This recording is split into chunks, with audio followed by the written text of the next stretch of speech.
What's up, Ohio? Hello, everybody. Welcome to a new edition of the Phantom Sports Report. I am your host, Nick Broulis, and I am your Canton source for Cleveland sports. Thank you for joining me on this edition of the Phantom Sports Report. As always, brought to you by Cafe 80s. You can feel free to search them on Facebook at The Cafe 80s. They have their own website, as you all should probably know by now, thecafe80s.net. Feel free to like them on Facebook, and for those of you that are watching this on your smartphone, hopefully by now, most of you, if not all of you, hopefully by now, have downloaded the Bands in Town app, so you can feel free to follow them at any time to find out where they're going to be next. Now, I know I've switched this show up on you guys quite a few times, and I'm going to do it again until I really feel what I think is working for this show. So now we're going to do a new thing called the Phantom 4. It's going to be 4 topics. I'm going to try to keep it to 4 topics of what I want to talk about and bring up. It could be something that's irrelevant right now. It could be a hot topic right now.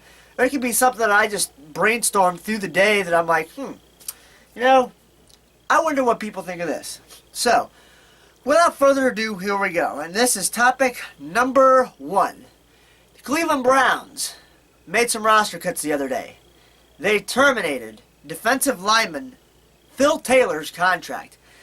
Now, he's still owed $5.5 million by the team. And when I heard about it, I was a little shocked.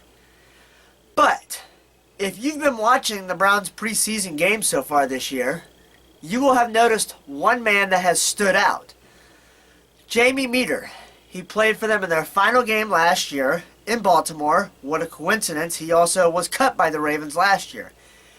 He has impressed me, and he had some pretty good plays, especially against Tampa Bay. So, here's my thinking. Jamie Meter will be your backup guy. He could also maybe get thrown in there with new nose tackle Danny Shelton out of Washington, the rookie.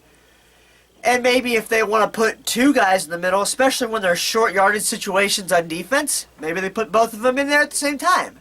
But it's obvious that they want Shelton to start. And some of you may be wondering why they let go of Taylor. Well, injuries. He's been injury plagued.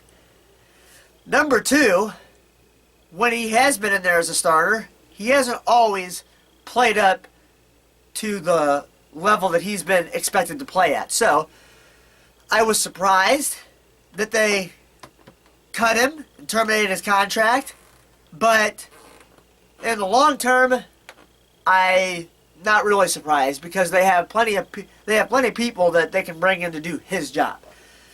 So, obviously, your thoughts on that. And by the way, any of the stuff that I'm talking about, please feel free to tweet at me at @mbrolis, or when you're on the Phantom.com website, leave the comment. Let me know what you think of all these topics that are being brought up to you here. Now, number 2, Tribe fans. Francisco Lindor. He continues to impress.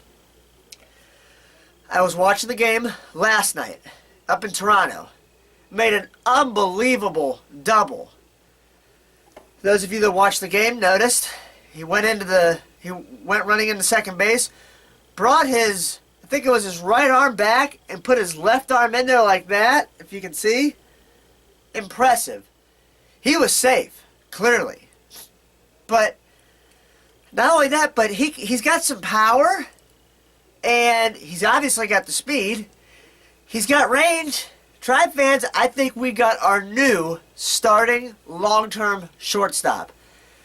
And you gotta love his attitude.